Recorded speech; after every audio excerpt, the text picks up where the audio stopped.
नमस्कार। मार्गदर्शन digital classes में आपका स्वागत है। व्याख्यान माला की इस श्रृंखला के अंतर्गत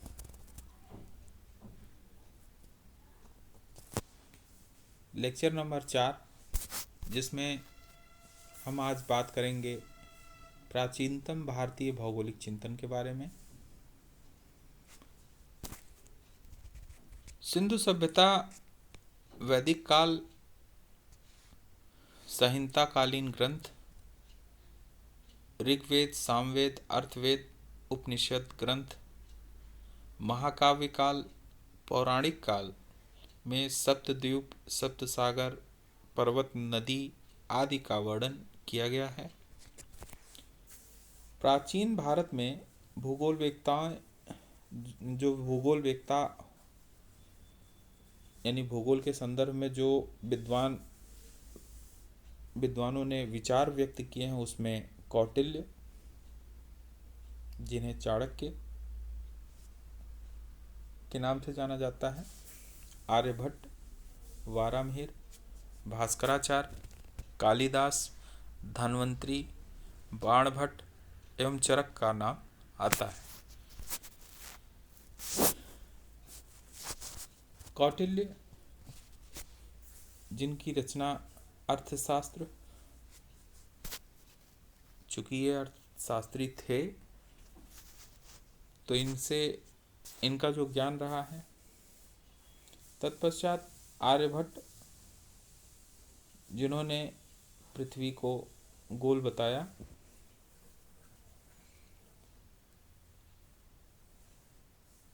और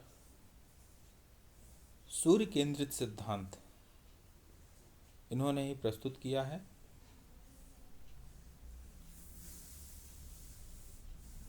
चंद्र ग्रहण के बारे में बताया, ग्रहों के बीच लगने वाले आकर्षण बल, गुरुत्वाकर्षण के बारे में बताया।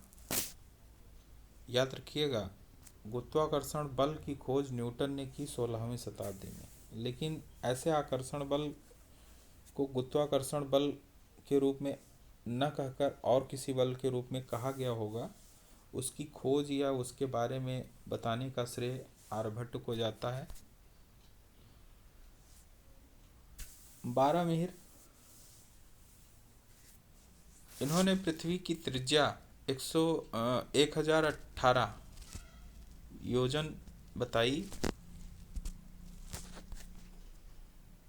भास्कराचार्य, इन्होंने भी पृथ्वी को 360 अंशों में विभाजित करने का प्रयास किया।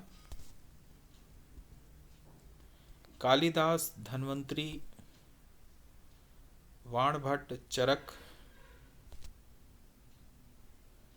आदि विद्वान ने अपने विभिन्न विचार भूगोल या पृथ्वी के संदर्भ में व्यक्त किए, जिन्होंने वनस्पतियों की भूमिका चिकित्सा में, शल्य चिकित्सा में इत्यादि के बारे में बताया। इसके अलावा जो पुराण है, पुराण जो है भूगोल का भुवन कोश कहा जाता है।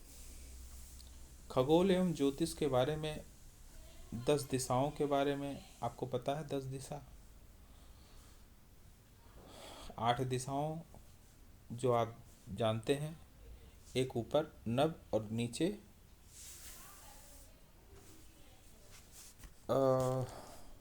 उसको भी उसमें जोड़ देते हैं, तो ये 10 दिशाएं हो जाएंगी। फिर भूकंप तथा अक्षांश देशांतर के बारे में इसमें पुराणों में इसका वर्णन मिलता है। ज्ञात विश्व को 7 स्थल खंडों में बांटा गया है। एक मानचित्र बनाया गया जिसमें क्रौच द्वीप, 1000 नदियों का क्षेत्र, जैसे यहाँ पे मानचित्र में देख सकते हैं।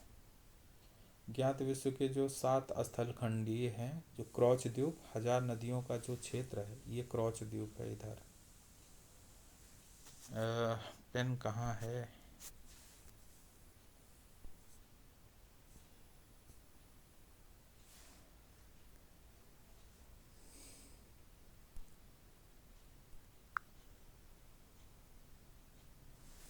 चलिए, क्रॉच द्वीप, 1000 नदियों का जो क्षेत्र। प्लक्ष द्वीप, अंजीर के पेड़ों का क्षेत्र। ये भूमध्य सागर के ऊपर पड़ता है अंजीर के पेड़। फिर कुश द्वीप, पोआ घास का क्षेत्र, ये अफ्रीका में पड़ेगा। अफ्रीका के भाग उसे कुश द्वीप वाला जो क्षेत्र कहा जाता है, जो अरेबियन कंट्री वाला है। सतमाला द्वीप, अफ्रीका का जो पूर्वी भाग है, जहाँ रावण के नाना रहते थे। हाँ, तो इसे रेशमी सूती पौधों का क्षेत्र इसको कह सकते हैं। जम्मू द्वीप, हमारे भारत के उत्तर में स्थित। फिर पुष्कर द्वीप, सरोवर एवं कमलों का क्षेत्र, ये जो पूर्वी चीन वाला है। और शक द्वीप, जो सागौन के पेड़ों का क्षेत्र है, ये आपका जो हिंद एशिया है, यानी जो दक्षिण पूर्वी भाग है, उसको इसके अंतर्गत रखा गया है। तो ज्ञात जो विश्व है वो 7 स्थल खंडों में विभाजित करने का प्रयास किया गया है। आगे आने वाले जो वीडियो और लेक्चर होंगे वो काफ़ी लंबे बड़े हो सकते हैं। आगे आने वाले जो लेक्चर होंगे जिसके अंतर्गत आपको मध्यकालीन भौगोलिक चिंतन के बारे में, अंधयुग के बारे में, अरब भूगोल वेत्ताओं के बारे में और पुनर्जागरण काल के अंतर्गत जो भौगोलिक अध्ययन है उसके बारे में बताया जाएगा। आगे का जो लेक्चर है उसका आनंद आप लीजिए। धन्यवाद।